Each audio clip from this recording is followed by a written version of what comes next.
सी exercise B में there is an important concept called input tax credit. Input tax credit short form में इसे ITC कहते हैं। ठीक है। यहाँ पे ये कॉन्सेप्ट इंपॉर्टेंट क्यों है? बिकॉज ये एज अ एमसीक्यू भी एग्जाम में आ सकता है, इनपुट टैक्स क्रेडिट। ठीक है। एंड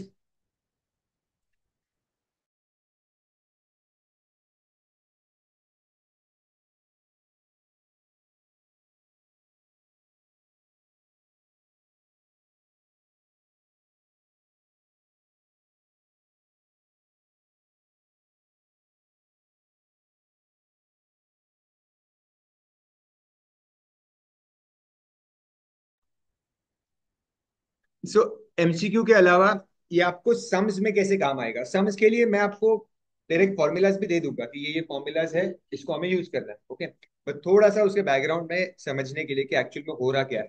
ठीक है। कैसे बिल बनता है, किस वैल्यू पे टैक्स लगता है, कितना टैक्स गवर्नमेंट को मिलता है, कितना टैक्स कंज्यूमर को पे करना होता है, वो सारा एक थोड़ा सा एक्सप्लेन समझते हैं उसको। ओके। उसके बाद आपको फॉर्मूला देता हूँ, फॉर्मूला से डायरेक्टली सम सॉल्व हो जाएगा। ओके। जैसे for example let's say there is a shopkeeper. ठीक है। सो देर इज अ शॉपकीपर, उसने गुड्स को कहीं से परचेज किया और कहीं पे आगे सेल किया। ठीक है। हमने लास्ट लेक्चर में देखा था inter state and intra state.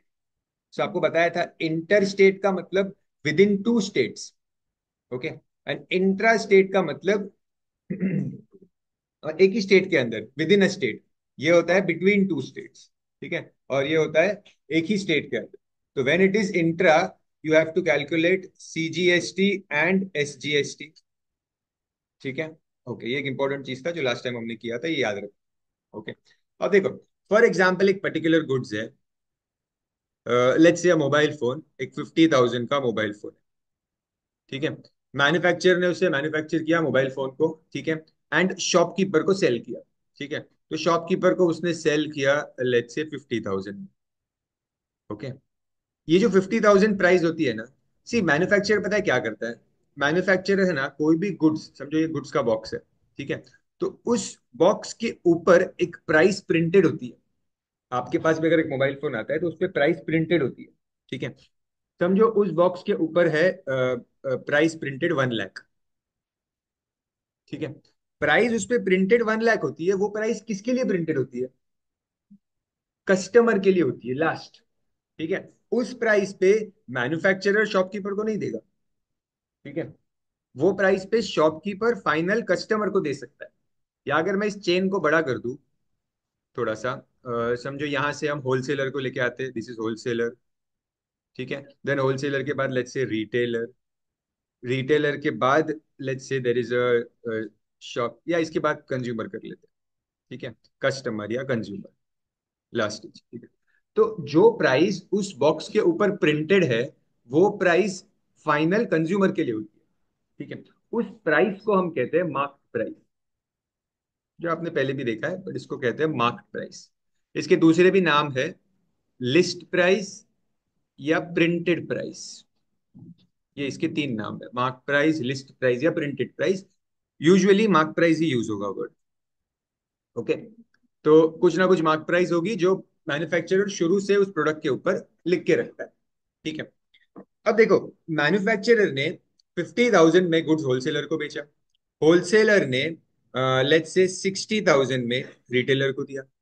Retailer ने 75,000 में लेट्स से कस्टमर को दिया। ठीक है। कोई भी प्रोडक्ट को। ओके। ये जो दो लोग हैं यहाँ पे, सी मैन्युफैक्चरर खुद प्रोडक्ट को बना रहा है, कंज्यूमर प्रोडक्ट को कंज्यूम कर रहा है, यूज करने वाला है। लेकिन होलसेलर एंड शॉपकीपर, इनका क्या कंट्रीब्यूशन? इनका कोई कंट्रीब्यूशन नहीं है प्रोडक्ट के अंदर। ठीक है। ये बस उस प्रोडक्ट को एक जगह से ले रहे, दूसरी जगह पे बेच रहे, एक लिंक बना रहे वो कस्टमर और मैन्युफैक्चरर के बीच में। ठीक है। उनका कोई प्रोडक्ट के अंदर, प्रोडक्ट बनाने में उनका कोई कंट्रीब्यूशन नहीं है। ओके। तो इनको हम कहते हैं मिडिल मैन। ठीक है। ये होते हैं मिडिल मैन। ओके। ठीक है। अब होता क्या है, जैसे ये कंज्यूमर है, 75,000 का ये गुड्स है, ठीक है। तो जो भी चीजें 75,000 की, उसने बोला कि ठीक है मैं ये बाय कर रहा हूँ, तो 75,000 का बिल बनेगा। Okay. 75,000 plus, let's say simplicity के लिए 10% जीएसटी एज्यूम, कि जीएसटी का रेट है 10%। तो कंज्यूमर को कितना बिल पे करना पड़ेगा? 75,000 प्लस 7,500। करेक्ट। सो वो जो भी उसका टोटल आएगा, ये उसका फाइनल अमाउंट हो जाएगा जो उसे देना है। ठीक है, कितना? 82,500, ये उसका फाइनल अमाउंट है जो कंज्यूमर को देना है। ठीक है। ओके। अब एक ट्रांजैक्शन को समझो, जो मैं आपको समझा रहा हूँ, ध्यान से देखिए। होलसेलर जब मैन्युफैक्चरर के पास से परचेज कर रहा है, ठीक है, होलसेलर जब मैन्युफैक्चरर के पास से परचेज कर रहा है, तो उसने 50,000 के गुड्स लिए। अब जब वो खरीदेगा तभी भी बिल बनेगा, वो भी पेमेंट करेगा, ठीक है। तो बिल बनेगा, तो बिल बना 50,000, प्लस होलसेलर को टैक्स देना पड़ेगा, ठीक है। तो 10% टैक्स है, तो 5,000 का टैक्स। ओके। ठीक है। अ, थोड़ा मैं इसका कलर डिफरेंट रखता हूँ। 5,000 का उसने टैक्स भरा। ओके, तो कितना हो गया टोटल? 55,000। ओके, ठीक है। होलसेलर जब रिटेलर को सेल कर रहा है, ओके, तो 60,000 में सेल कर रहा है, ठीक है। अब वापस यहाँ पे भी एक बिल बनेगा। उस बिल का प्राइस क्या होगा? 60,000 प्लस 6,000 का टैक्स, ठीक है। ठीक है।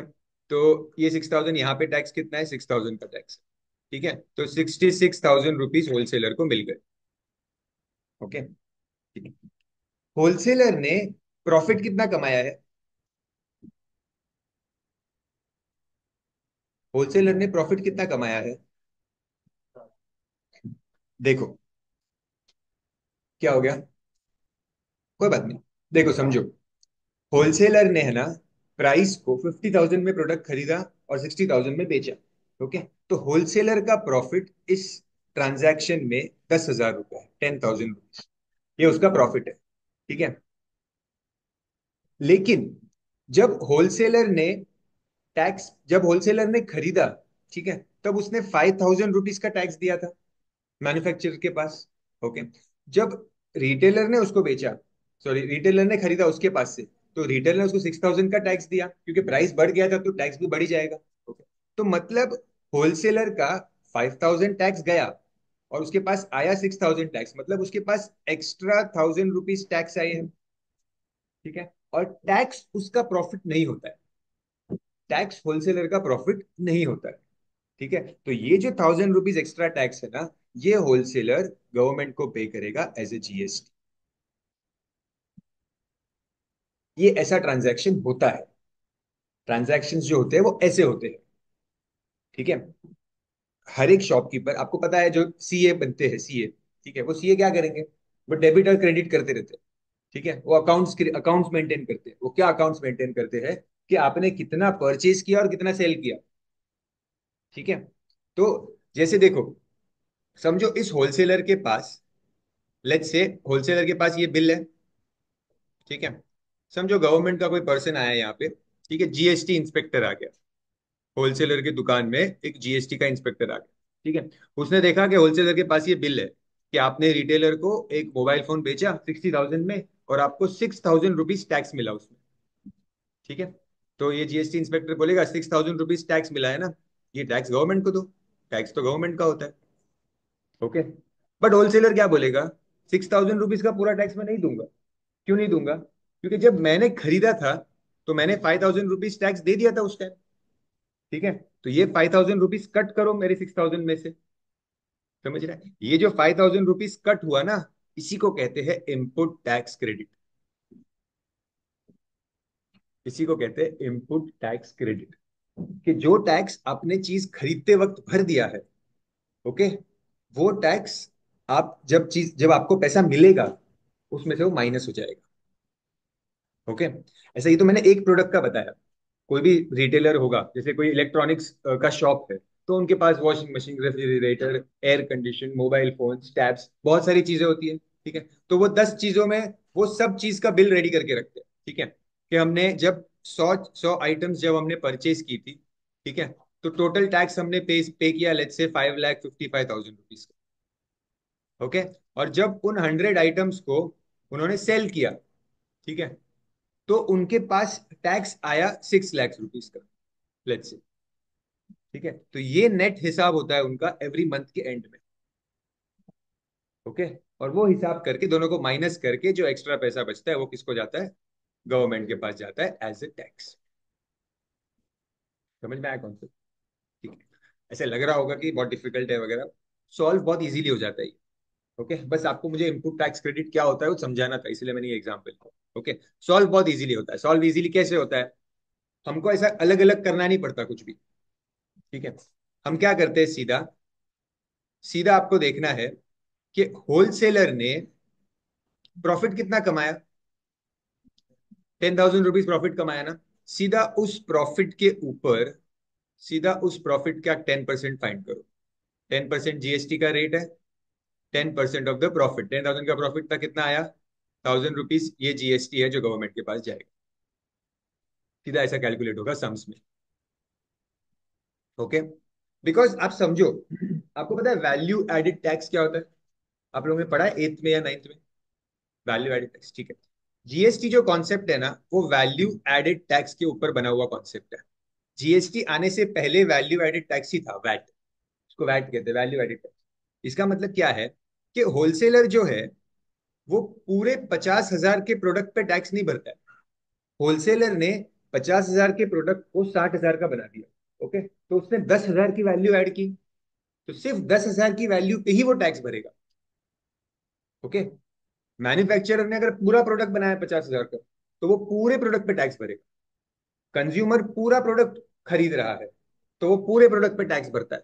लेकिन जो मिडल मैन होते हैं, वो जितना वैल्यू ऐड करते हैं उस प्रोडक्ट पे, सिर्फ उसी वैल्यू पे टैक्स भरते हैं। और जो वैल्यू ऐड करते हैं मतलब वो उनका प्रॉफिट होता है, ठीक है। तो जो मिडल मैन होते हैं, वो गवर्नमेंट को क्या टैक्स पे करते हो? प्रॉफिट का परसेंटेज होता है। जो भी उनका प्रॉफिट होगा उसका 5%, 12%, 18%, 28%, जो भी हो, ठीक है। तो मिडल मैन जो होते हैं वो प्रॉफिट पे जीएसटी पे करते हैं। ओके, समझ में आया ये concept? ठीक है। अच्छा, बस यही है बात भी। ठीक है, थोड़ा बहुत एक दो और नाम बता देता हूँ। जैसे मैंने आपको बताया कि जब 50,000 में होलसेलर खरीद रहा है, तो 50,000 रुपीज प्लस 5,000 टैक्स दे रहा है। इस 5,000 को हम कहते हैं इनपुट टैक्स। खरीदते वक्त जो टैक्स देना पड़ता है, खरीदते वक्त जो टैक्स देते हैं ना, उसको बोलते हैं इनपुट टैक्स। आई, जो चीज आपके पास आई, आपने टैक्स भरा, उस पर कहते हैं इनपुट टैक्स, ठीक है। जब होलसेलर ये चीज बेच रहा है 60,000, तो उसको टैक्स मिला कितना? 6,000। इसको कहते हैं आउटपुट टैक्स। सिंपल, ठीक है। मतलब जब आपके पास चीज आ रही है, ओके, तो उस पर जो टैक्स भर रहे हो उसे इनपुट टैक्स। जो आपके पास से जा रही है, उस पर जो टैक्स है वो आउटपुट, ठीक है। सेम चीज रिटेलर के लिए होगी। ओके, रिटेलर के लिए 60,000 वाला अमाउंट इनपुट होगा, तो उस पर जो टैक्स आएगा वो इनपुट टैक्स, जो सेम ही होगा 6,000 ही। ओके। और वो बेच रहा है 75,000 में, तो जो टैक्स उसको मिलेगा 75,000 पे, that will be the output tax for it. Okay, ठीक है। अच्छा, ये सब हो गया। तो इनपुट आउटपुट टैक्स आपको समझ गया।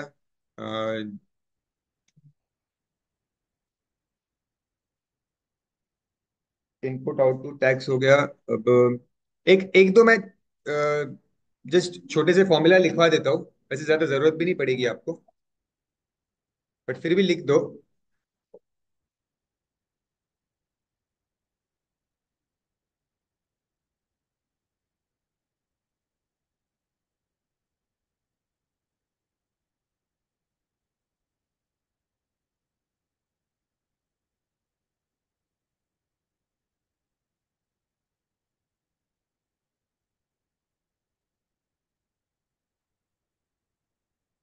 पॉइंट लिख दो फर्स्ट।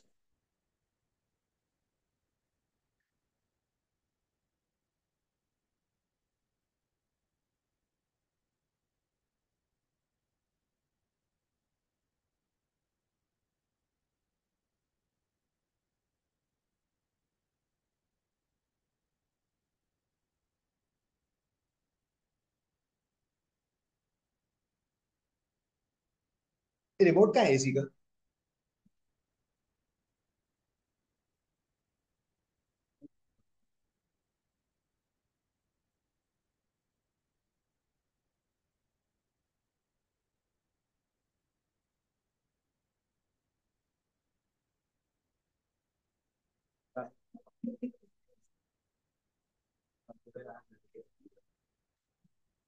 जल्दी जल्दी कॉपी करो।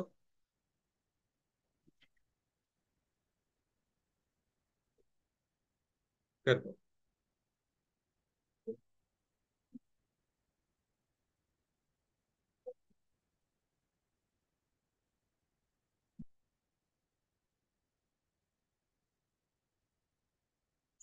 मैं इमीडिएटली इरेज कर दूंगा।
जो सेकेंड और थर्ड फॉर्मूला मैंने लिखा है वो मैंने, उसका क्या मीनिंग है पता है?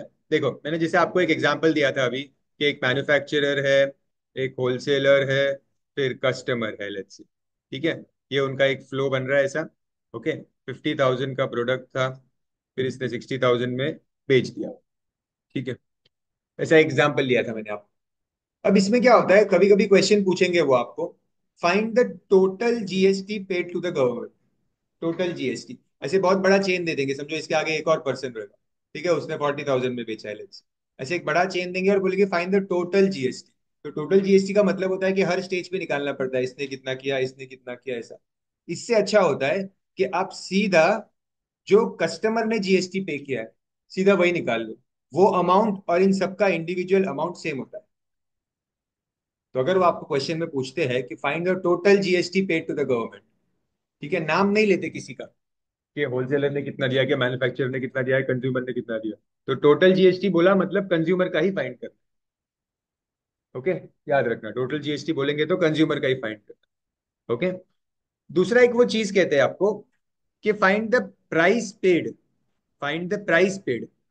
प्राइस पेड का मतलब कि जब मैन्युफैक्चरर ने इसको खरीदा होगा प्रोडक्ट, तो उसने कितना पैसा भरा। मैन्युफैक्चरर, यहाँ पे समझो डिस्ट्रीब्यूटर नाम दे देता हूँ, ये मैन्युफैक्चर। ठीक है, तो लेट्स से डिस्ट्रीब्यूटर ने जब खरीदा तो उसने कितना पैसा भरा। Price paid by distributor, tax नहीं बोल रहा हूं मैं। ठीक है, जब डिस्ट्रीब्यूटर ने खरीदा तो कितना पैसा पे किया उसने, 40,000। ठीक है, प्लस टैक्स, जीएसटी। ओके, तो जो भी आंसर आएगा वो आपका फाइनल आंसर। ओके, 40,000 के ऊपर ही जीएसटी।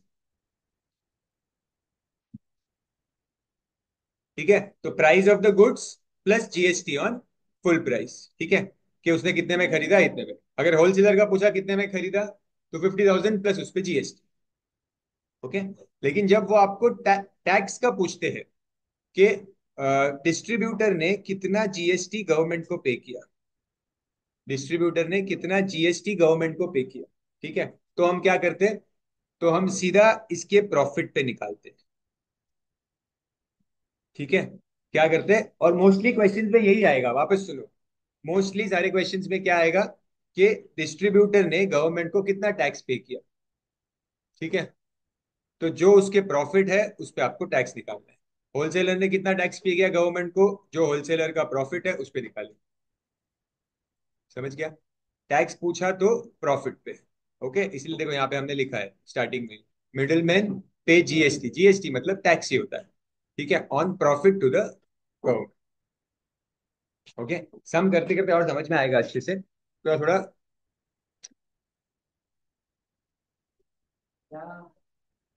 सिर्फ दो ना, फिर एक ही।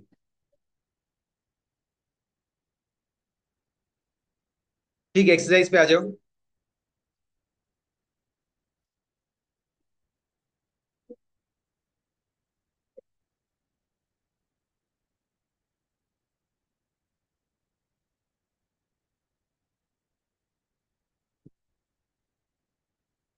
फर्स्ट क्वेश्चन,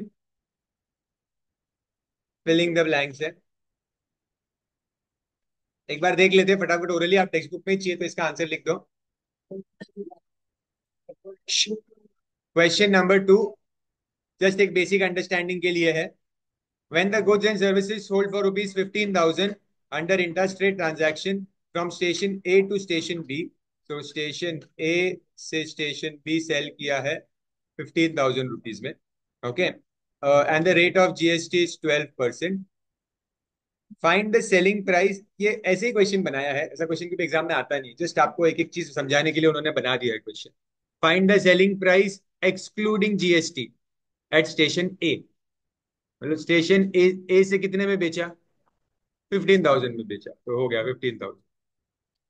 ठीक है, फिर स्टेशन ए पे सी जीएसटी कितना लगा, तो 12% आपको दिया है, तो 6% निकालोगे, तो 6% ऑफ 15,000। ठीक है, सी जीएसटी आपको निकालना है। जीएसटी और सी जीएसटी सेम होता है, परसेंटेज को हाफ कर देना। ठीक है, तो कितना आंसर आएगा,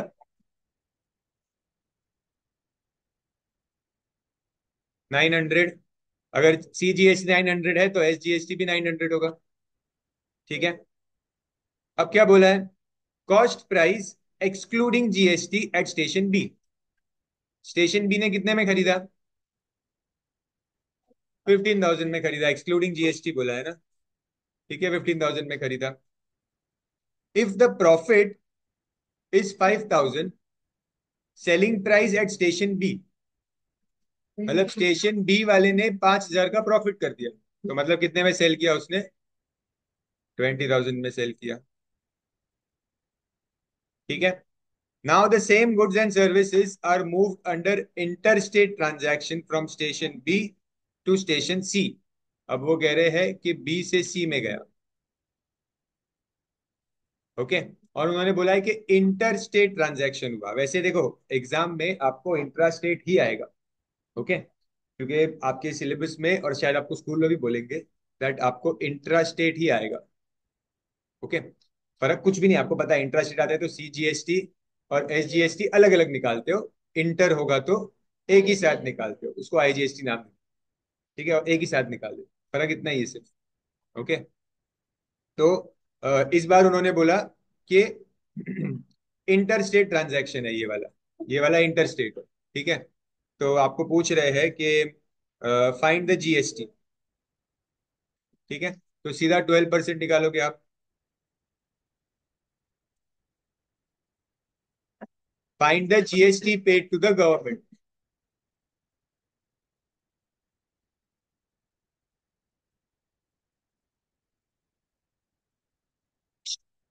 पी ने कितना जीएसटी पे किया? कैसे निकालोगे? बी ने कितना प्रॉफिट किया है? बी का जीएसटी पूछा है उन्होंने। तो बी ने प्रॉफिट कितना किया है? 5,000 का प्रॉफिट किया है। उस 5,000 के ऊपर आपको 12% फाइंड करना है। पीछे आंसर देखो एक बार।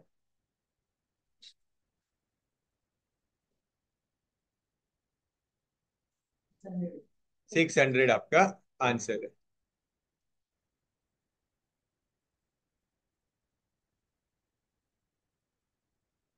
अब स्टेशन सी ने कितने में खरीदा? 20,000, क्योंकि एक्सक्लूडिंग जीएसटी बोला। वैसे हम इंक्लूडिंग ही होना चाहिए। कुछ ज्यादा टाइम मत दो इस सम पे, ये यूजलेस सम है।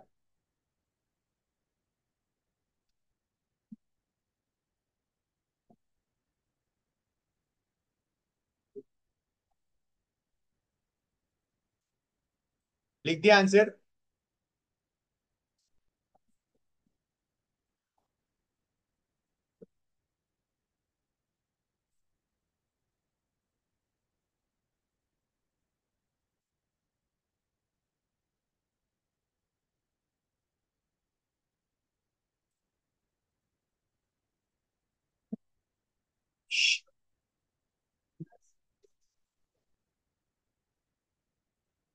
Question number 3।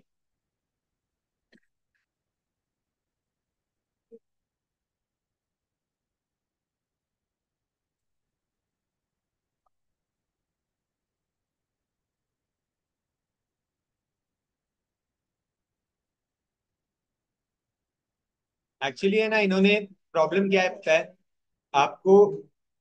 सिलेबस में इंट्रा स्टेट है।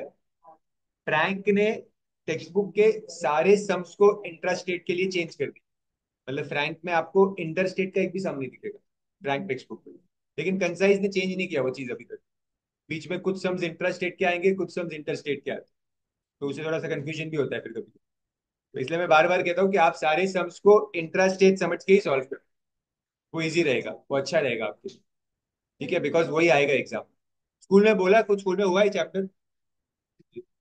होगा तो बोलेंगे आपको।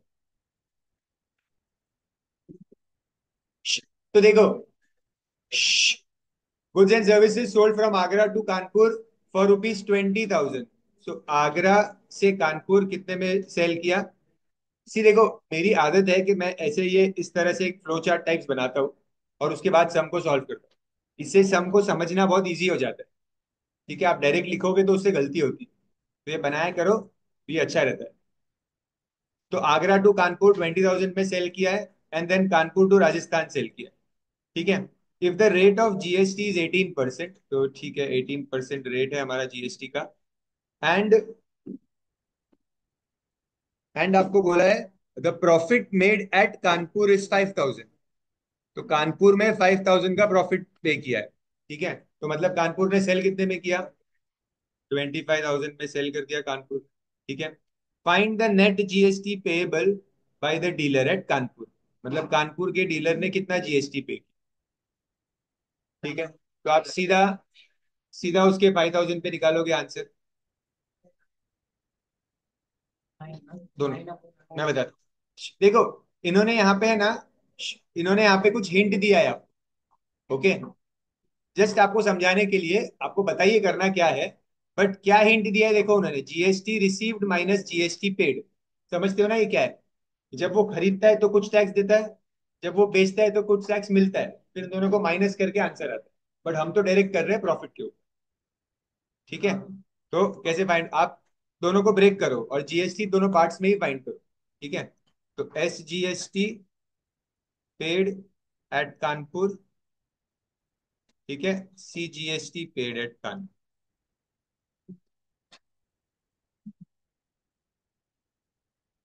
तो 9% ऑफ प्रॉफिट, मैं जानबूझ के यहाँ पे प्रॉफिट लिख रहा हूँ, सो आपको याद रहे।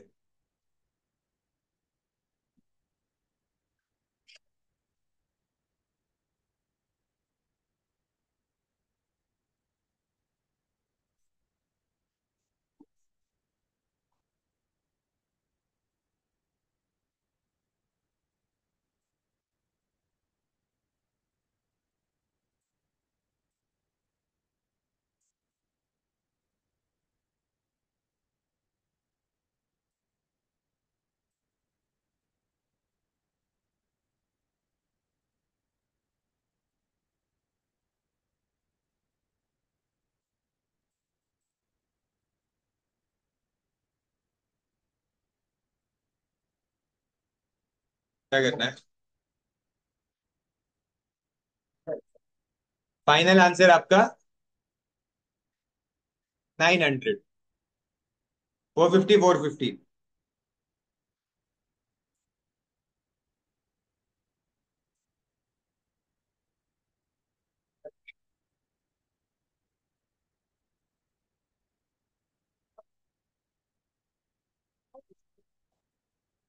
और ठंडी लग रहा है।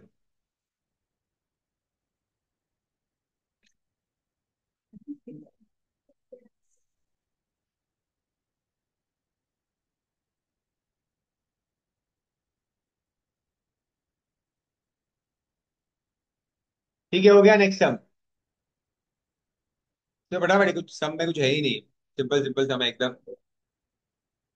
एक्चुअली है ना, ये चैप्टर आपको, अभी मैं कंसाइज से तो एक्सप्लेन कर ही रहा हूँ, बट आपको फ्रैंक से सॉल्व करना चाहिए। बहुत अच्छे सम है फ्रैंक। थोड़ा दिमाग भी लगाना पड़ता है, लैंग्वेज भी अच्छी है, क्वेश्चन भी अच्छी तरीके से पूछा है। इसमें क्वेश्चन भी नहीं पूछा है अच्छे से।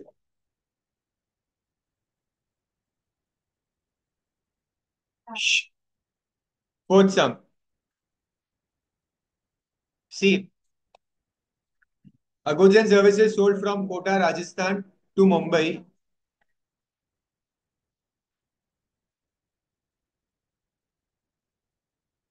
for rupees 20,000। तो क्या बोला है? 20,000 में राजस्थान से वो गुड्स मुंबई आए हैं, and then from Mumbai to Pune. ठीक है, if the rate of GST is 12%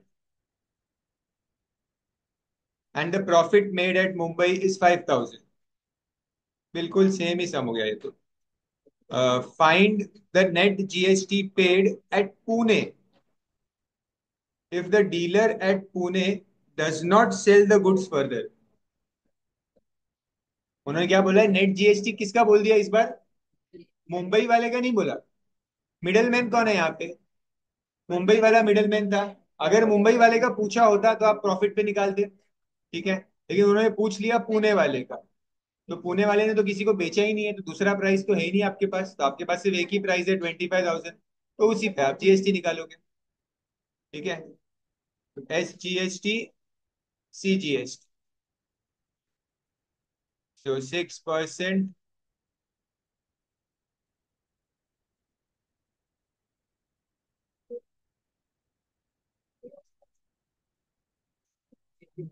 ये टेक्स्ट बुक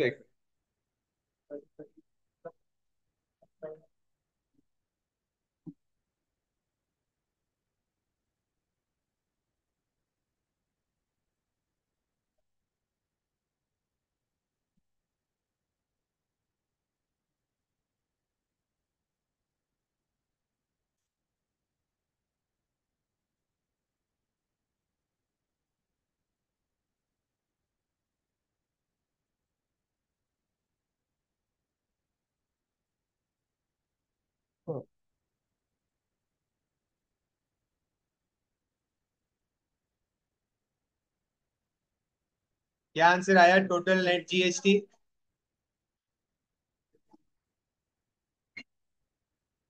1500, 3000। ठीक है। Next term.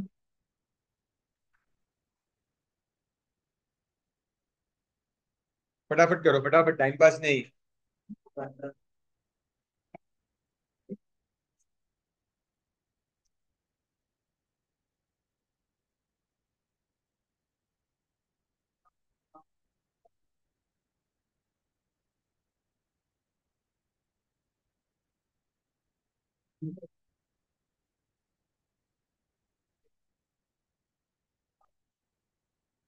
स्थिति हो गया ना आपके सब?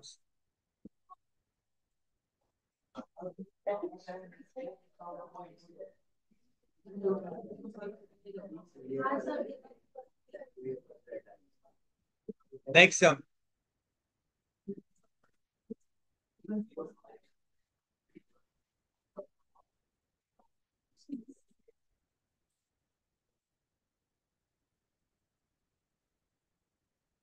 सबका हो गया ना फोर्थ?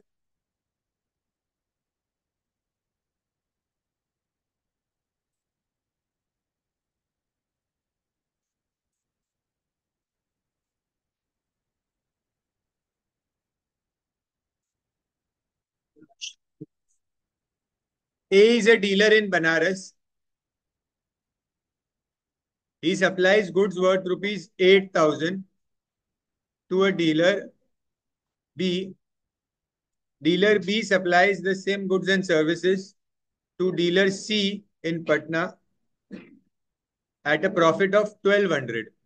ठीक है। तो इसने प्रॉफिट किया 1200 का, मतलब कितने में बेचा? 9200 चाहिए, तो आप एक स्टेप भी कर सकते हो यहाँ पे। Selling price at B. और आप इसको सॉल्व करके भी दिखा सकते हो। Find the input and output taxes for dealer C under GST if the rate of GST is 18% and C does not sell the goods further। C का आपको इनपुट एंड आउटपुट टैक्स पूछा है।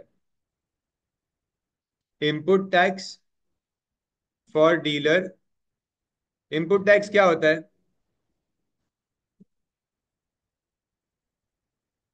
What is input tax? खरीदते समय जब उसके पास वो product आया है तो कितना टैक्स उसने पे किया है। ठीक है। तो कितने में खरीदा? 9200 में खरीदा। ठीक है। तो उसका निकाल देते हैं कि इनपुट टैक्स कितना होगा। 18% ऑफ 9200। ठीक है।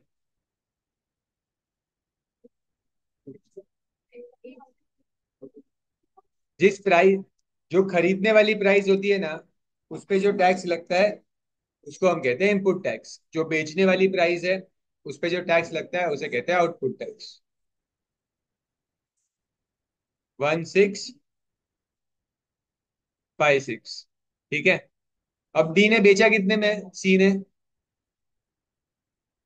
ने सेल किया ही नहीं है, तो आउटपुट टैक्स होगा ही नहीं, नील हो जाएगा। आउटपुट टैक्स नील हो जाएगा।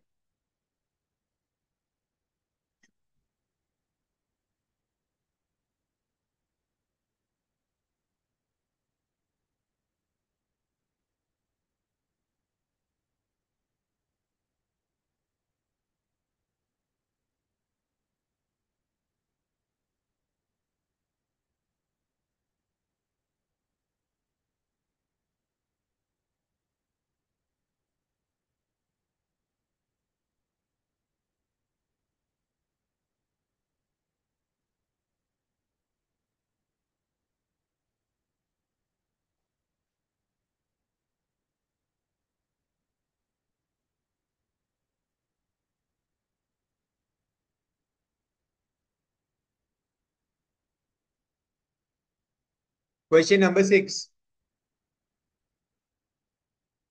बहुत ही सिंपल छोटे छोटे क्वेश्चन है एकदम। ध्यान दो।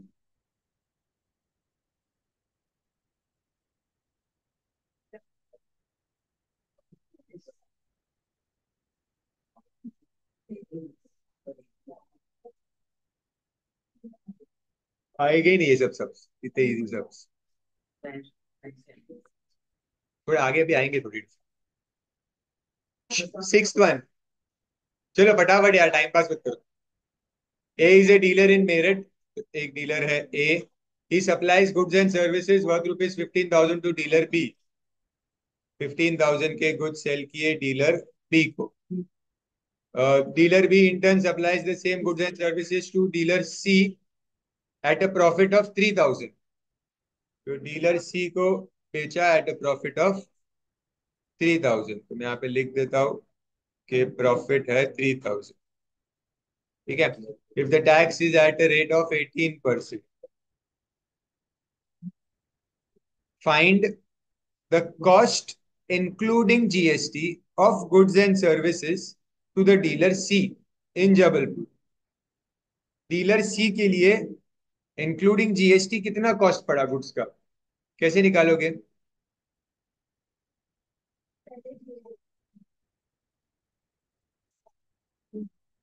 क्या करोगे? जीएसटी ढूंढ के क्रॉस प्राइस से ऐड करोगे। Cost for dealer C inclusive of GST, मतलब जीएसटी मिला के डीलर सी ने कितने में खरीदा। तो डीलर सी के लिए प्राइस क्या था? 18,000 प्लस जीएसटी कैसे कैलकुलेट करते हैं? 18% ऑफ 18,000।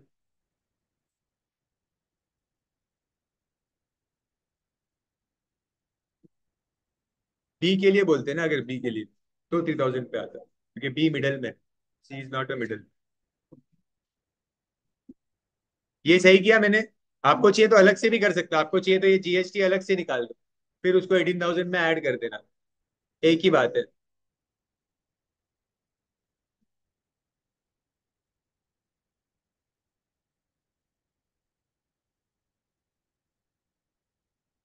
कितना आया आंसर?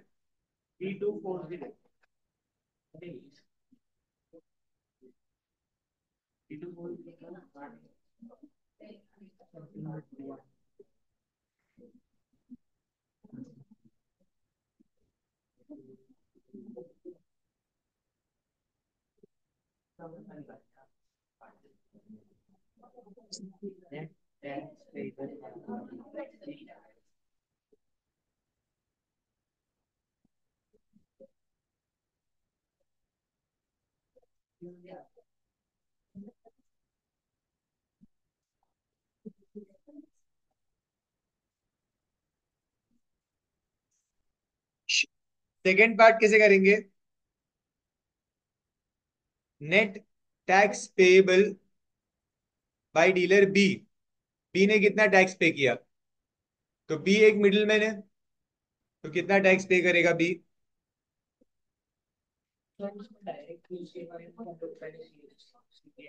सी जीएसटी एस जीएसटी कर लो, अच्छा रहता है। जब भी जीएसटी टैक्स पूछते हैं ना, तो सी जीएसटी एस जीएसटी करना चाहिए।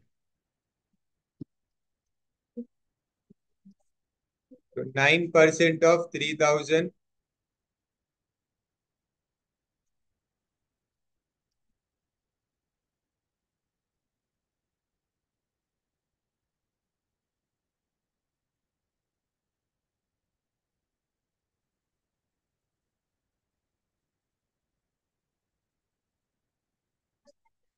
बी मिडिल मैन है ना।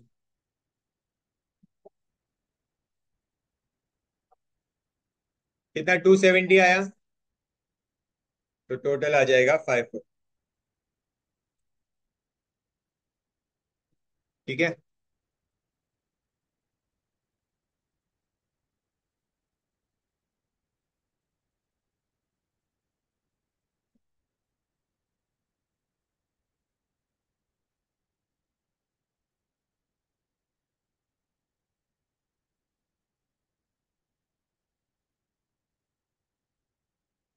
आ जाओ, आर्य में आगे आ जाओ। थोड़ा मेहनत करो, उठो थोड़ा। और आगे लो। टच कर दो पूरा।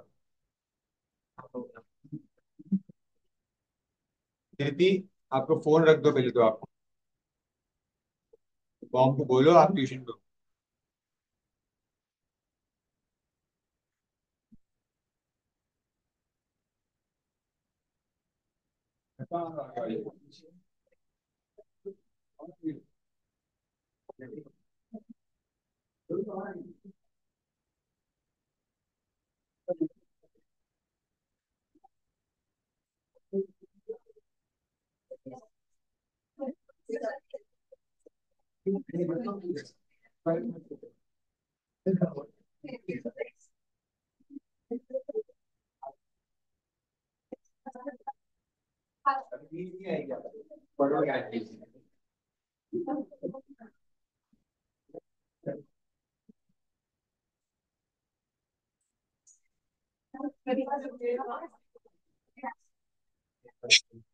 चलो नेक्स्ट सम हो गया, सम फटाफट। छोटे छोटे सामने एकदम 5 2 मिनट के। कौन सा, सिक्स हो गया ना?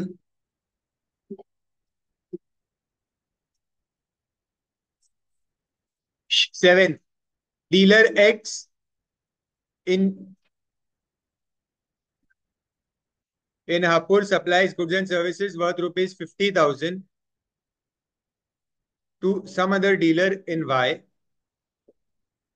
Uh, Now the dealer Y supplies the same goods and services to dealer Z at a profit of 20,000. Dealer Y ने कितना प्रॉफिट कमाया? 20,000। तो उसने कितने में बेचा मतलब? चाहिए तो आप एक स्टेप कर लो।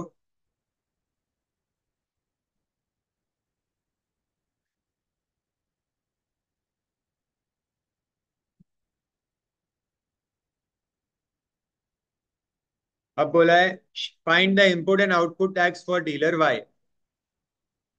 इजी है, कर लोगे। पहले आउटपुट पूछा है।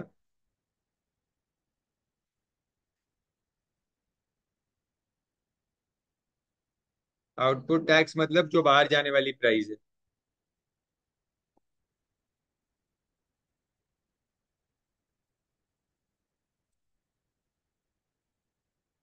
कितना परसेंट दिया है वो तो दिया ही नहीं है।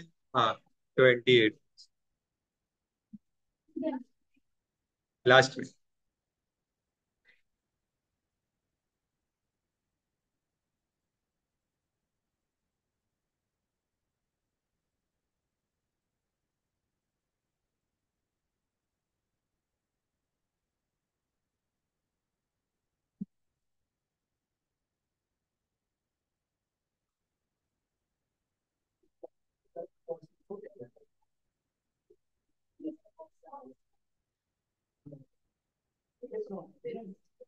क्वेश्चन में दिया है।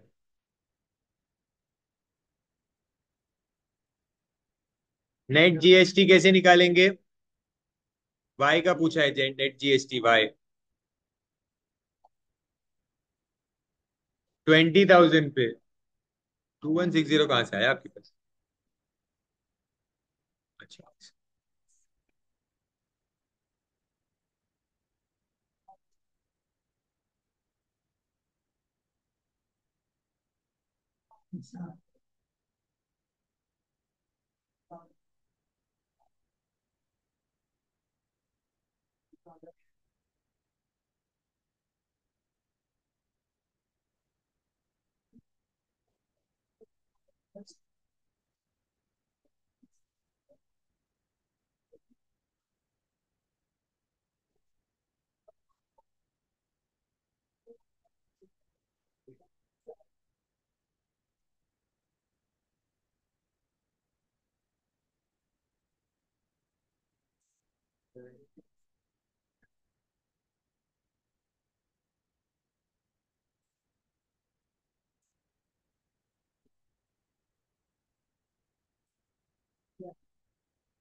Next sum.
इजी है, सॉल्व करो खुद से। Question number 8।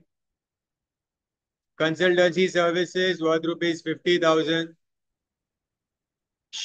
Transferred from Delhi to Kolkata.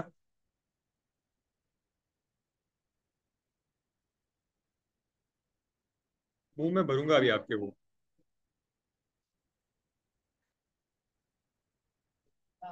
करो ना सर।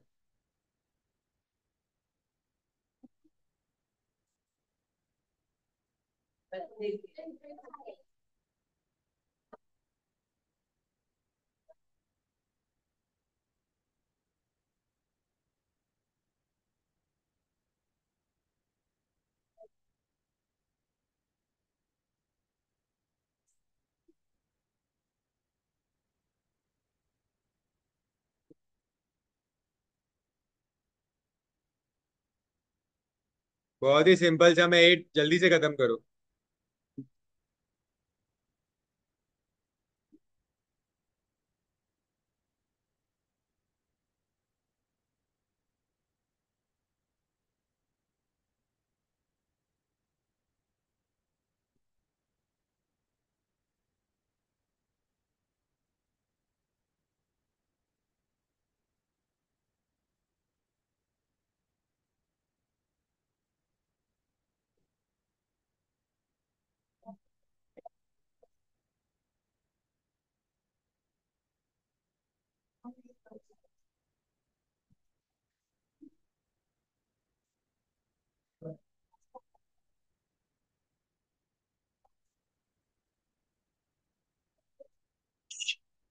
दिल्ली आउटपुट टैक्स है, दिल्ली के लिए क्या प्राइस आएगा?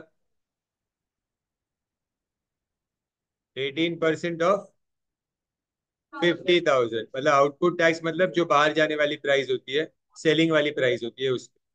फिर आउटपुट टैक्स एट कोलकाता के लिए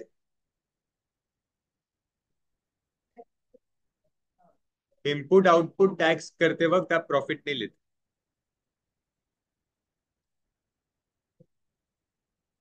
70,000।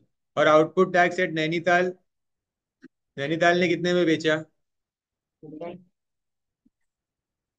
नील हो जाएगा।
जब नेट जीएसटी बोलते हैं ना, नेट जीएसटी, तब आप उसके प्रॉफिट पे निकालते हो।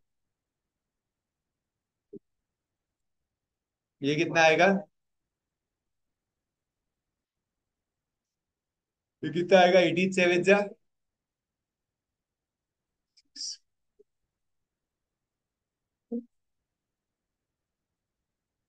116। 126, 126. 126।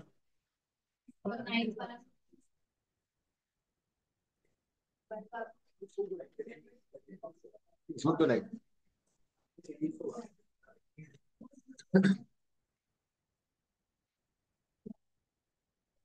कितने बजे तक है क्लास? 4:45। 4:45। सुनो, मैं नाइन्थ सम अभी, नाइन्थ सम अचानक से थोड़ा सा डिफिकल्ट सम आ गया है वैसे।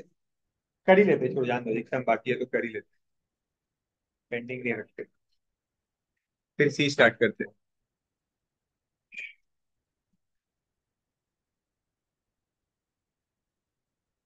क्यों नहीं है? हाँ वही मतलब। नाइन्थ सम को स्टार मार्क कर दो।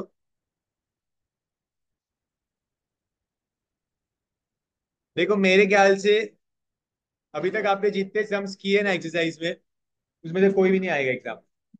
ये सारे बहुत इजी है। ये नाइन्थ वाला आ सकता है, और जो अभी आप शायद टेस्ट योर सेल्फ में करोगे उसमें से एक आध तो आ सकता है।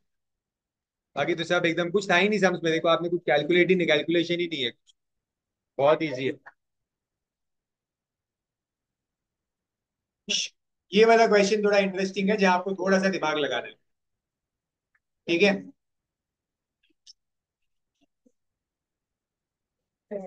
हो गया सब? एट डन।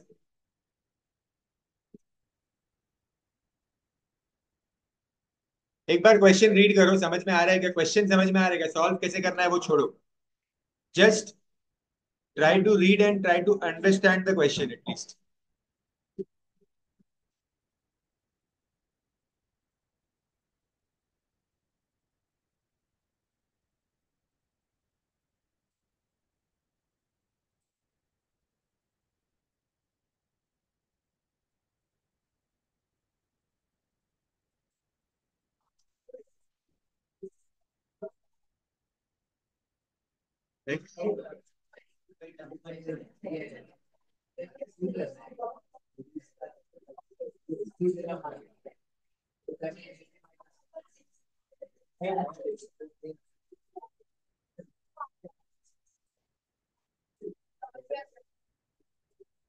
क्वेश्चन समझा? क्या समझा, समझाओ मुझे।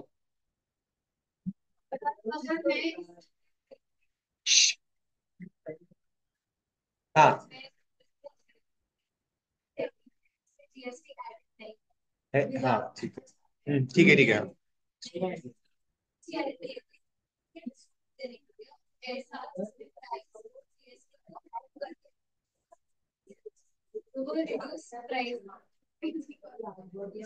ठीक है।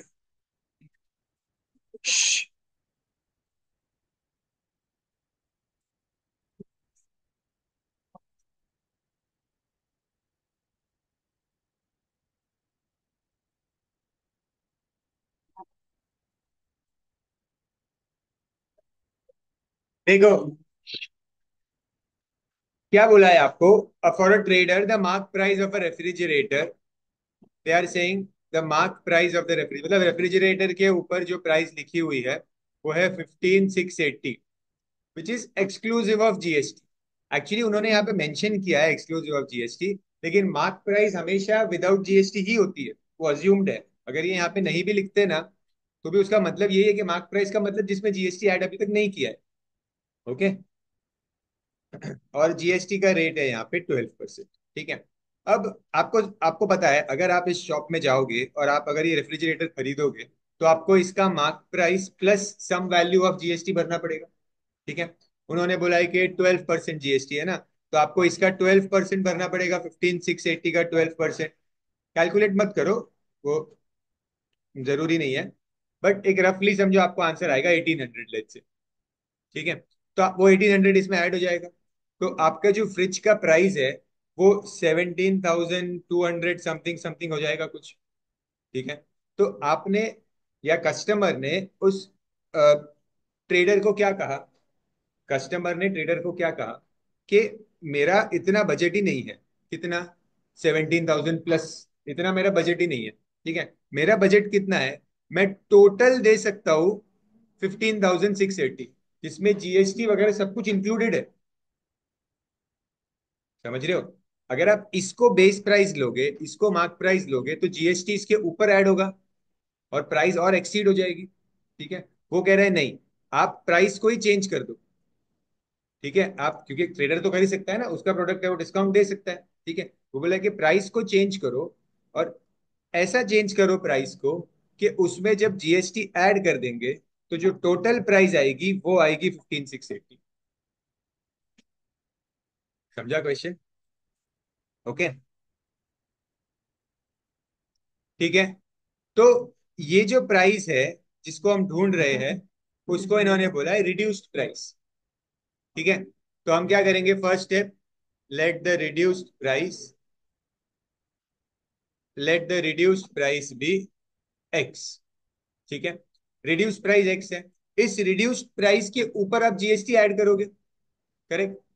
ये जो रिड्यूस प्राइस जो भी प्राइस होगी, लेट्स से ये 14,000 है, एक अज्यूम करता हूँ। तो 14,000 प्लस उस पे जीएसटी ऐड होगा 1,680, तो टोटल प्राइस हो जाएगी 15,680। है ना वैसा? तो रिड्यूस प्राइस को हमने एक्स ले लिया। ठीक है। तो आपकी इस रिड्यूस्ड प्राइस एक्स प्लस इस पे जीएसटी कैसे कैलकुलेट होगा? रिड्यूस्ड प्राइस पे 12% ऑफ एक्स हो जाएगा। Correct. And this value will be equal to 15,680। समझ रहे हैं क्या लिखा मैंने? मैं एक काम करता हूँ, इसके आगे एक वर्ड्स में भी लिख देता हूँ इसको, थोड़ा आपके अंडरस्टैंडिंग के लिए, कि रिड्यूस्ड प्राइस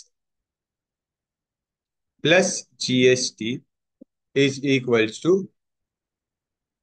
15,680।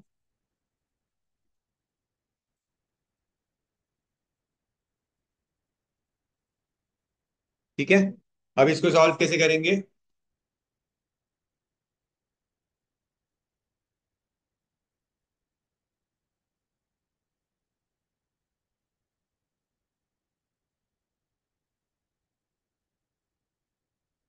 एलसीएम लेना पड़ेगा।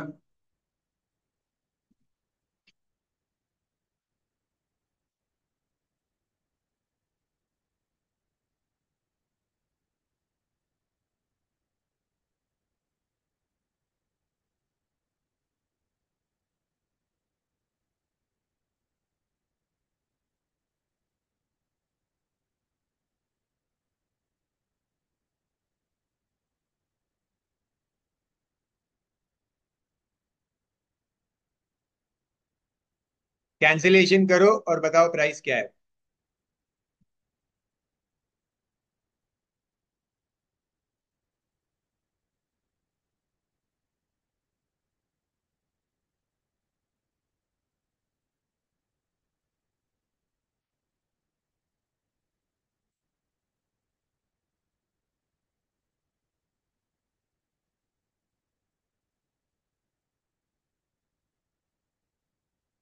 14,000 ही आंसर आ रहा है।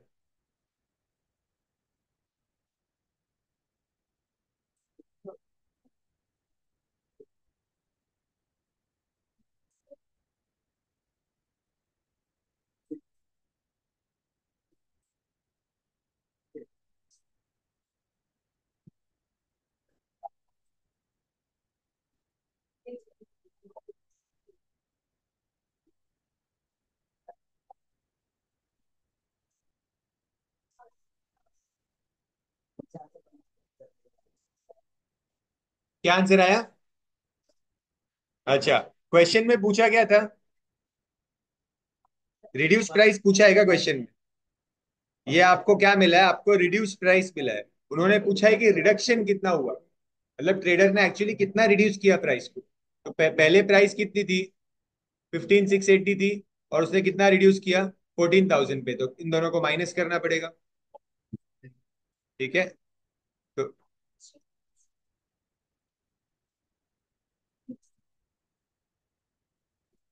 108।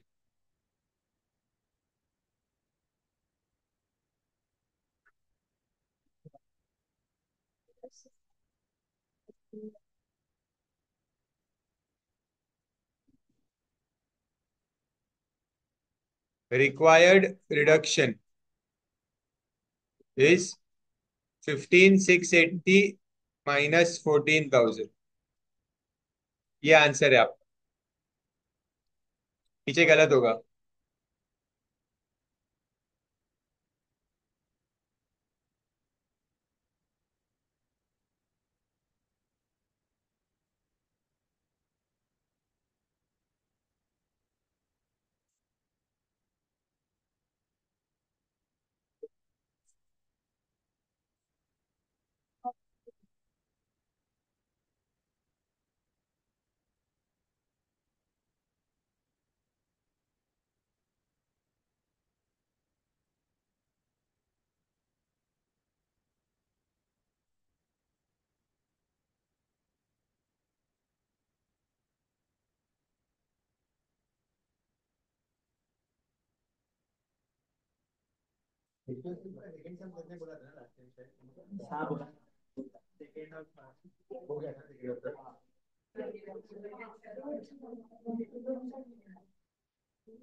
ठीक है डन। हमने एक टेस्ट योर सेल्फ में से क्वेश्चन नंबर 2 और 3 लास्ट टाइम कर लिया था। क्वेश्चन नंबर 4 से स्टार्ट करते हैं। कब है? कम है, कंसाइज में तो कुछ समझ ही नहीं है। रैंक करना चाहिए आप।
क्वेश्चन नंबर 4 को भी स्टार मार्क करो।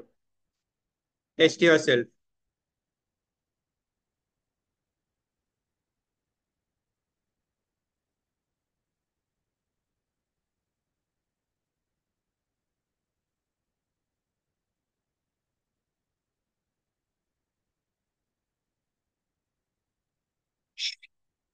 पे अटेंशन, टाइम पास मत करो। सी आपको क्या बोला है? आपको क्वेश्चन में क्या बोला है? दैट शॉपकीपर ने एयर कंडीशन एसी को सेल किया है, इंक्लूडिंग जीएसटी 31,200 में सेल किया है। ठीक है। तो आपको पूछ रहे हैं find the total amount of GST and taxable value of the AC. आपको इंक्लूडिंग जीएसटी वाली अमाउंट दे दी है। और आपको रेट बता दिया है 28% है, तो क्या कर सकते हैं?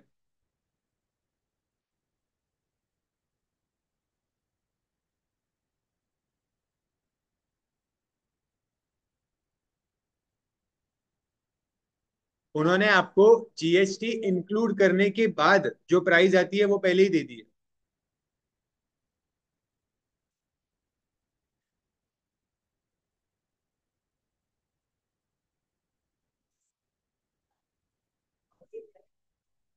तो क्या करना है, जो बिना जीएसटी वाली प्राइस होती है, मतलब जो मार्क प्राइस होती है, ठीक है, आप चाहिए तो उसको मार्क प्राइस भी बोल सकते हो। तो let the price exclusive of GST be X, ठीक है। तो उस प्राइस एक्स प्राइस पे जब जीएसटी ऐड होगा, तब जाके प्राइस बनेगा 31200, है ना।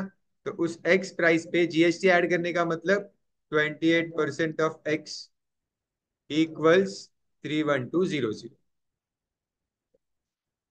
हमेशा ऐसे ही करते, जब आपको इंक्लूडिंग जीएसटी वाली प्राइस पहले से दे देते, अगर इंक्लूडिंग जीएसटी वाली प्राइस, तो आपको प्राइस को एक्स लेना पड़ता है, बिना जीएसटी वाली प्राइस को एक्स लेना पड़ता है।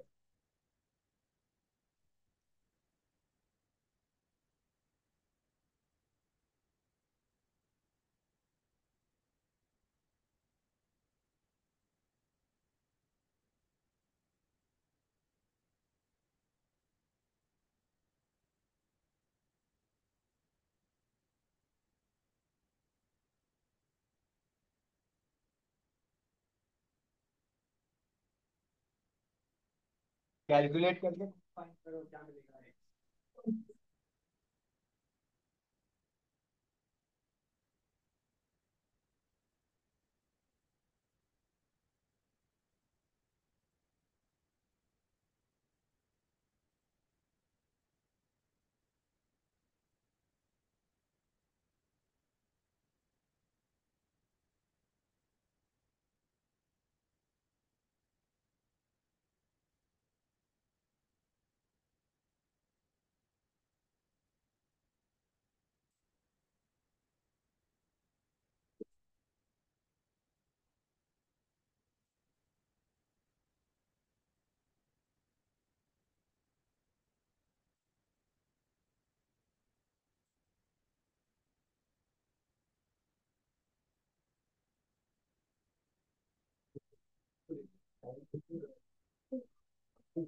फॉर्मूला में उसको मंथ में डालना पड़ता है, टाइम और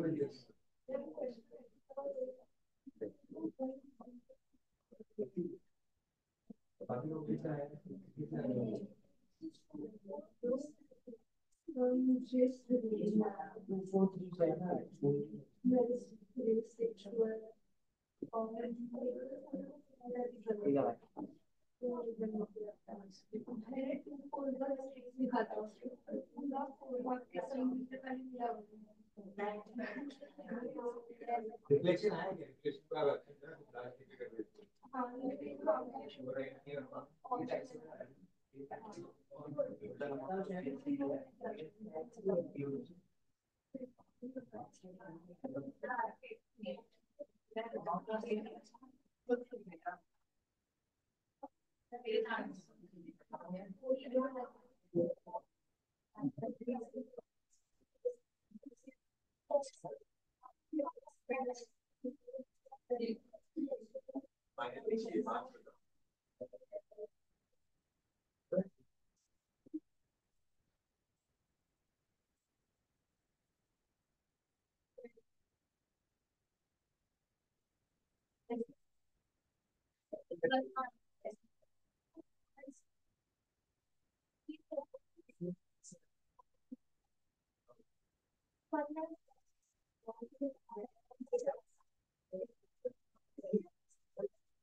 क्या आंसर आ रहा है? एक्स का वैल्यू नहीं आ रहा है। 24375, ठीक है। तो ये कौन सी वैल्यू हुई 24375? मार्क प्राइस, मतलब इसी इसी वैल्यू को मैं टैक्सेबल वैल्यू भी कह सकता हूँ। टैक्सेबल वैल्यू का मतलब होता है जिस वैल्यू पे टैक्स लगेगा। ठीक है, जिस पे टैक्स लगता है उसे कहते हैं टैक्सेबल वैल्यू। ओके, तो मार्क प्राइस को ही टैक्सेबल वैल्यू कहते हैं। यहाँ पे इन्होंने टैक्सेबल वैल्यू वर्ड यूज किया है ना, इसका मतलब ही है मार्क प्राइस। कंफ्यूज नहीं होना है। ठीक है, चाहिए तो टेक्स्ट बुक में भी लिख दो, taxable value nothing but the mark price. तो फर्स्ट पार्ट का आंसर कैसे मिलेगा? Total amount of GST.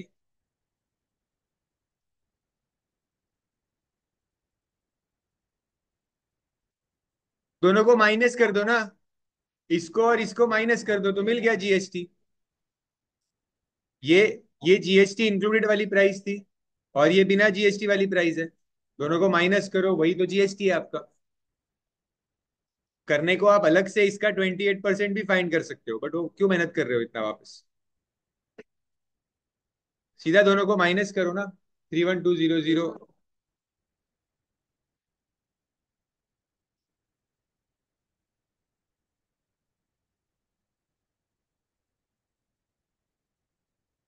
क्या आंसर आ रहा है?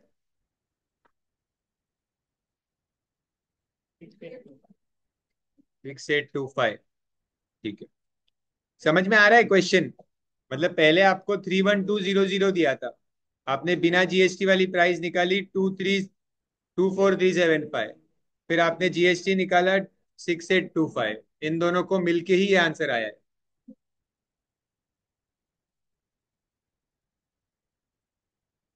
सेकंड वाले का आंसर आपको पहले ही मिल गया है। हम्म, ये आपका फर्स्ट पार्ट का आंसर है, सेकंड पार्ट का आंसर आपको पहले ही मिल चुका है। AC air condition.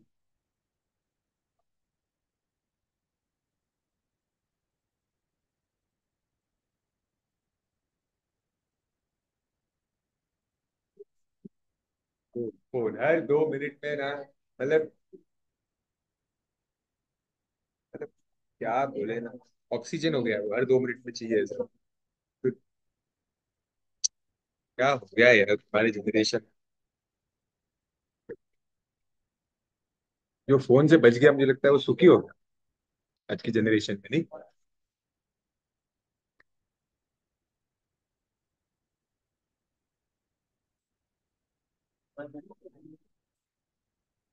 क्यों?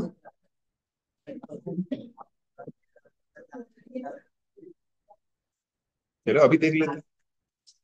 अमाउंट ऑफ सीजीएसटी एसजीएसटी, आधा आधा कर दो इसका, और क्या।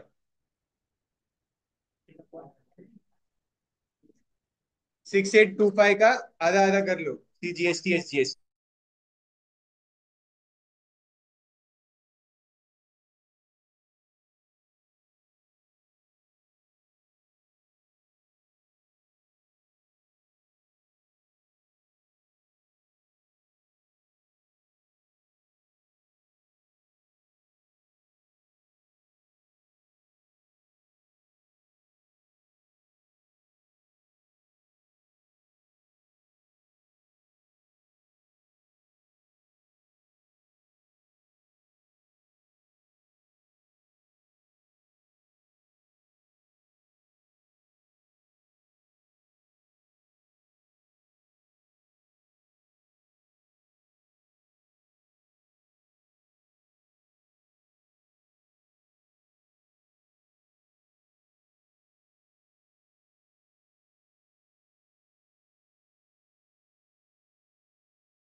3 4 ठीक है, चेक किया पीछे आंसर। 12.50 करो उसको, 50।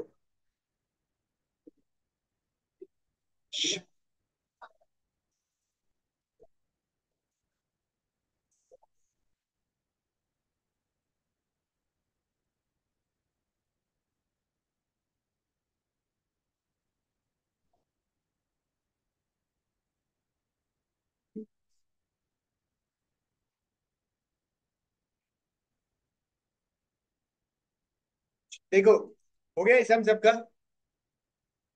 ये जो क्वेश्चन नंबर ये जो क्वेश्चन नंबर 5 है ना, ऐसे सम एग्जाम में आते हैं, इस लैंग्वेज में और इस तरीके से पूछते हैं वो क्वेश्चन।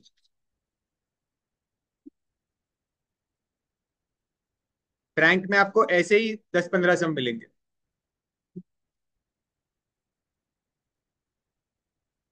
सी, अ होलसेलर, बस, a wholesaler dealing in an electric goods sells the article at a printed price of 45,000. तो printed price मतलब mark price is 45,000 to a dealer. Wholesaler sells to the dealer at the printed price to a dealer at a discount of 10%. Wholesaler ने dealer को 10% discount पे cell किया। ठीक है, हमेशा discount mark price के ऊपर ही लगता है। ठीक है, हमेशा किसी भी स्टेज पे हो मार्क प्राइस पे ही लगेगा डिस्काउंट। ठीक है, तो होलसेलर ने डीलर को 10% डिस्काउंट पे सेल किया।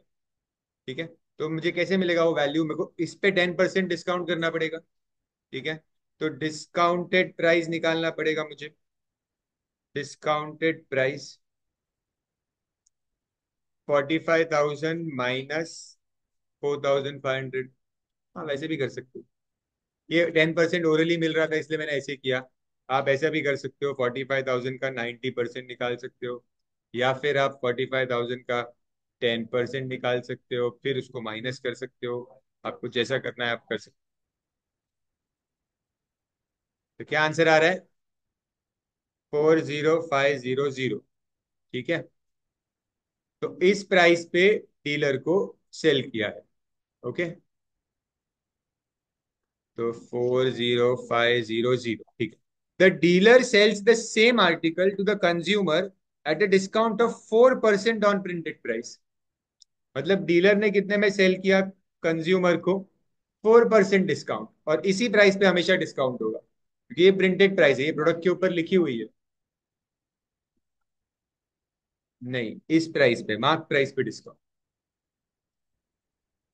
देखो, डीलर को डीलर ने 10% डिस्काउंट पे खरीदा और कंज्यूमर को 4% डिस्काउंट पे बेचा, तो कमाया ना उसने, मतलब।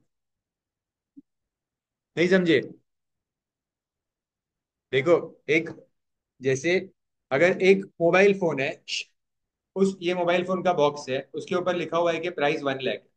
ठीक है, तो मैं आपको क्या बोलता हूँ, मैं आपको ये फोन 20% डिस्काउंट पे देता हूँ। ठीक है, तो आपने बोला ठीक है, तो आपको कितने में मिल गया? 80,000 में मिला। ठीक है, आप जाके किसी दूसरे को बेचोगे, आप उसको क्या बोलोगे? मैं देखो 10% डिस्काउंट में बेचता हूँ। आपने कम डिस्काउंट दिया ना उसके सामने वाले को, इसी प्राइस पे दे रहे हो, तो आपने वो कितने में बेचा? 90,000 में बेचा, तो आपका हो गया प्रॉफिट। समझ गए? तो यही चीज होती है, इसलिए प्रिंटेड प्राइस काम आती है, इसलिए प्रिंटेड प्राइस शुरू से ही ज्यादा बना के रखते हैं। मैन्युफैक्चरर्स शुरू से ही प्रिंटेड प्राइस को हाई वैल्यू पे रखते हैं और सबको उससे कम प्राइस में बेचते हैं। ठीक है, तो हाँ, तो डीलर ने 4% डिस्काउंट पे, तो मुझे वापस एक कैलकुलेट, ये इसको इसको नाम दे देते हैं डिस्काउंटेड प्राइस फॉर डीलर, नाम दे देते हैं इसको। ठीक है, अभी एक और डिस्काउंटेड प्राइस निकालनी पड़ेगी। डिस्काउंटेड प्राइस फॉर कंज्यूमर, तो 4% है ना इस बार, थोड़ा 4% निकालना पड़ेगा। 45,000 का 4%, 90, 1,800। तो डिस्काउंटेड प्राइस क्या होगी? 45,000 माइनस 1,800। 3200, तो 43200 बरोबर, यही आएगा। तो कितने में बेचा? 43200।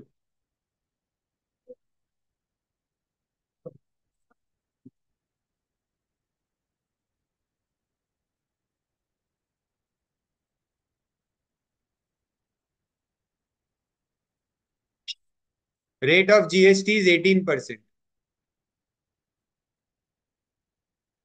आगे क्या पूछा है? फर्स्ट क्वेश्चन देखते हैं अभी। अभी तक सिर्फ क्वेश्चन फॉर्म हुआ है। The amount of tax under GST paid by the dealer, मतलब डीलर ने कितना टैक्स पे किया to the central and state government. Central and state government मतलब सीजीएसटी और एसजीएसटी, मतलब डीलर ने कितना सीजीएसटी और एसजीएसटी पे किया। अब डीलर कौन है? डीलर एक मिडलमैन है, तो वो प्रॉफिट पे करेगा, राइट। तो डीलर का प्रॉफिट निकाल देते। कितना प्रॉफिट है डीलर का?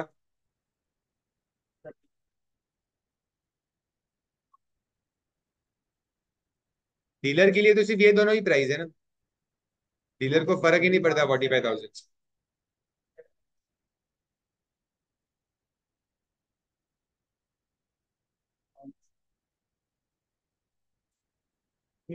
तो CGST, SGST, 9% of profit, 9% of profit.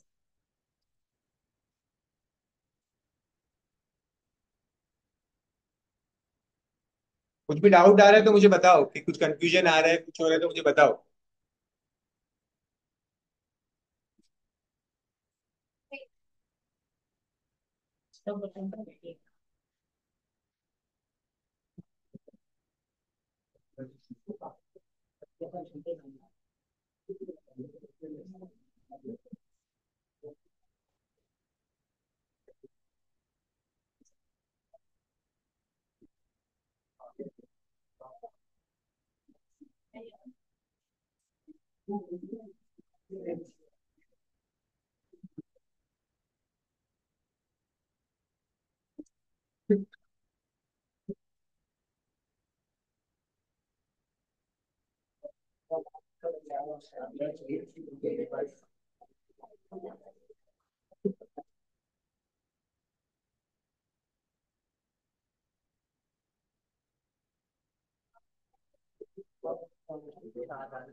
Second part,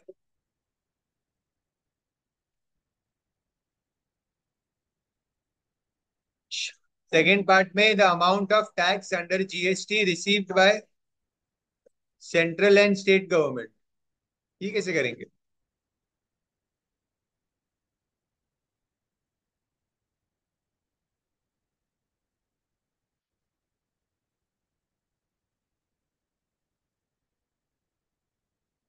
second का आंसर क्या है पीछे?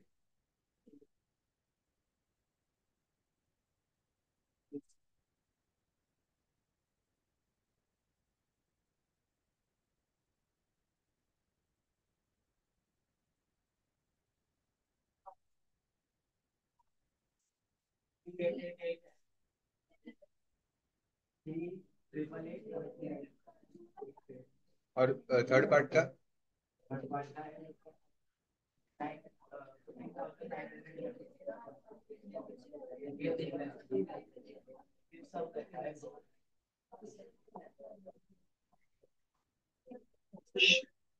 सेकंड पार्ट कैसे करेंगे? सेकंड पार्ट में उन्होंने किसका टैक्स पूछा है, देखो जरा पढ़ो एक बार।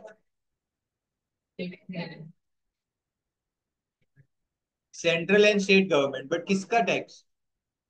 क्या होलसेलर का, डीलर का, कंज्यूमर का, किसका? तो उन्होंने मेंशन नहीं किया है किसका, मतलब कंज्यूमर का। मैंने आपको बताया था ना कि जब वो टोटल टैक्स पूछते हैं तो वो नाम नहीं लेते किसका टोटल टैक्स, सीधा कंज्यूमर का ही फाइंड करते हैं। ठीक है।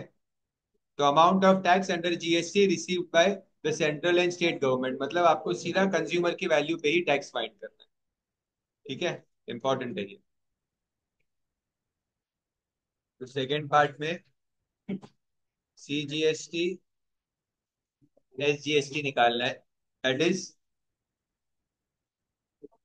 9% ऑफ कंज्यूमर की वैल्यू।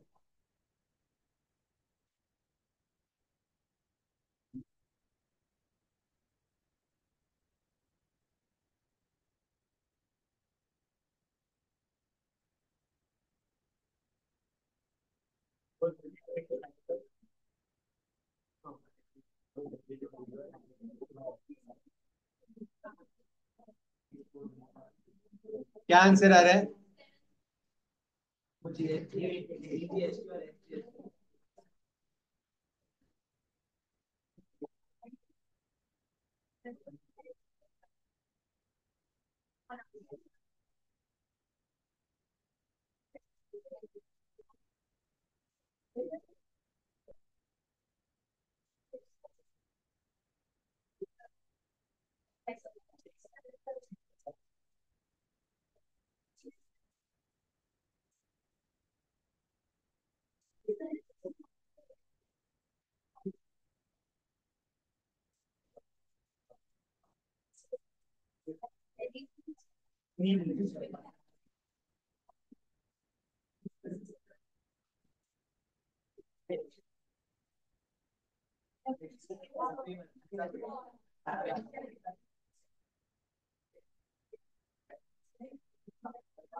अमाउंट बाय कंज्यूमर तो कैसे फाइंड करोगे?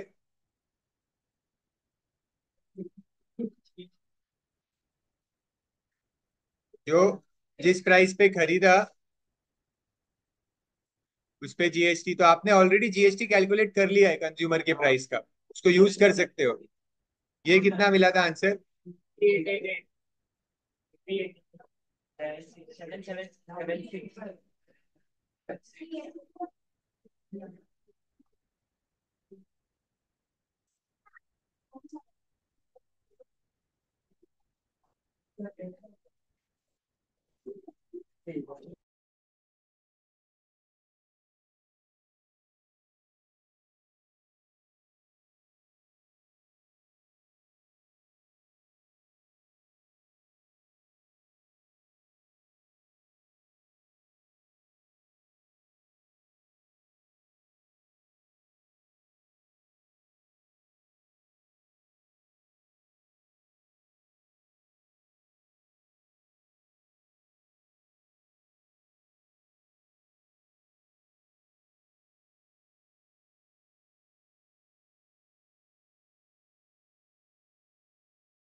क्वेश्चन नंबर 8 सॉल्व करो खुद से।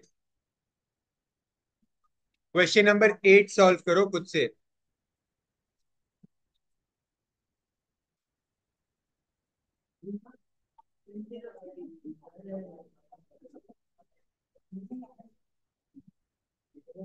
दो सम और करना है। क्वेश्चन नंबर 8 सॉल्व करो खुद से और फिर क्वेश्चन नंबर 6 करवाऊंगा।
जल्दी सॉल्व करो। Dealer buys an article from a wholesaler.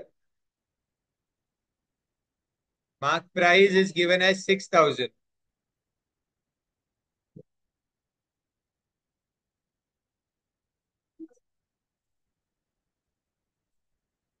करेंगे करेंगे।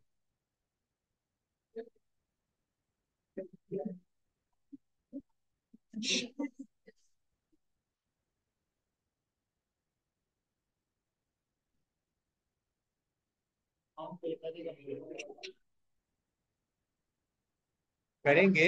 एथ इजी है इसलिए पहले एथ करो। होलसेलर ने डीलर को 30% डिस्काउंट पे सेल किया। 30% डिस्काउंट पे सेल किया।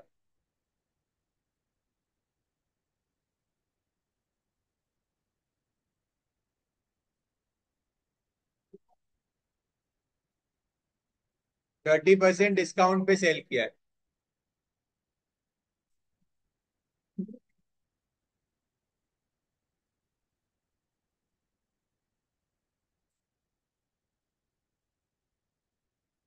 तो 70% फाइंड कर लो सीधा।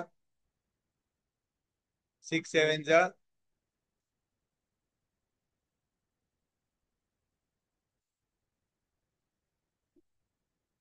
फिर डीलर ने कंज्यूमर को 10% डिस्काउंट पे सेल किया है।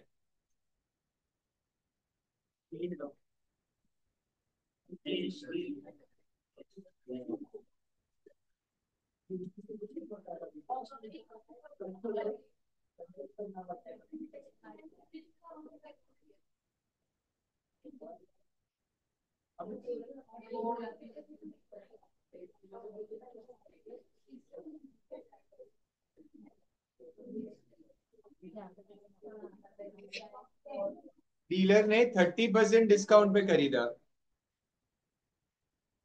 तो इसलिए मैंने 70 से मल्टीप्लाई किया। और कंज्यूमर को 10% डिस्काउंट पे मिला, इसलिए मैंने 90% फाइंड किया। तो 5400, तो मतलब डीलर ने कंज्यूमर ने खरीदा 5400। ठीक है। Rate of GST is 5%। Find the total amount paid by the consumer.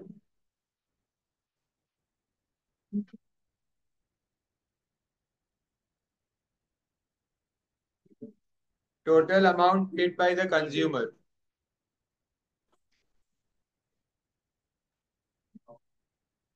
Consumer ने कितना पे किया? 54,000 प्लस 54,000 के ऊपर टैक्स।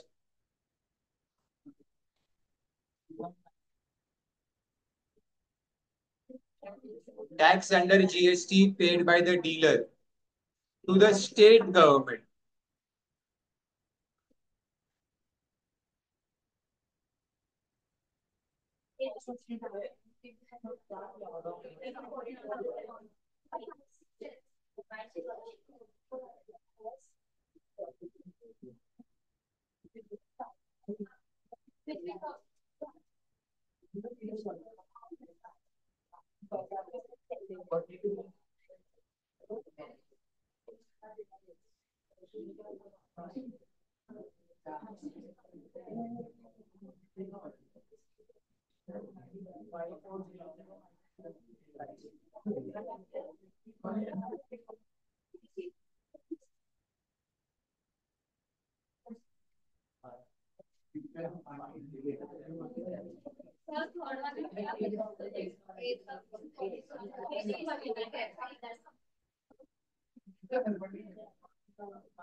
थर्ड, नाम नहीं लिया है ना किसका? कंज्यूमर। और सेंट्रल गवर्नमेंट बोला है तो सीजीएसटी।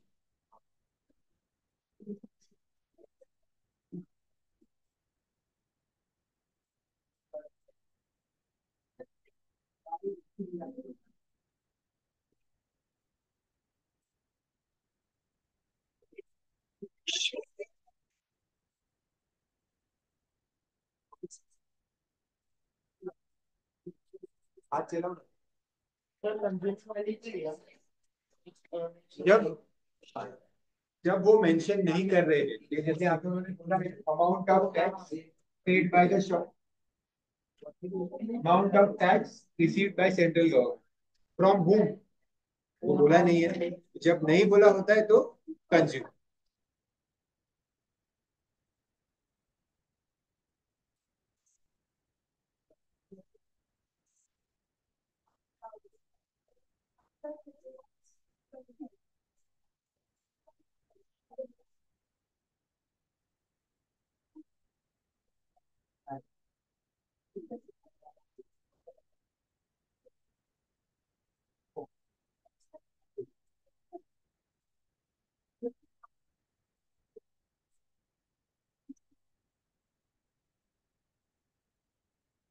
या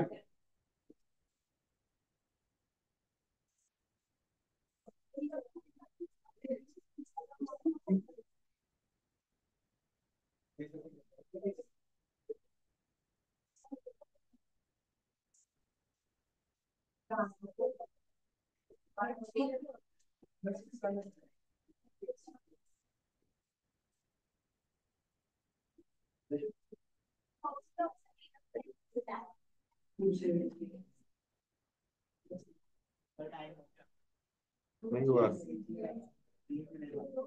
बाकी है ना 3।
इसके बाद लेक्चर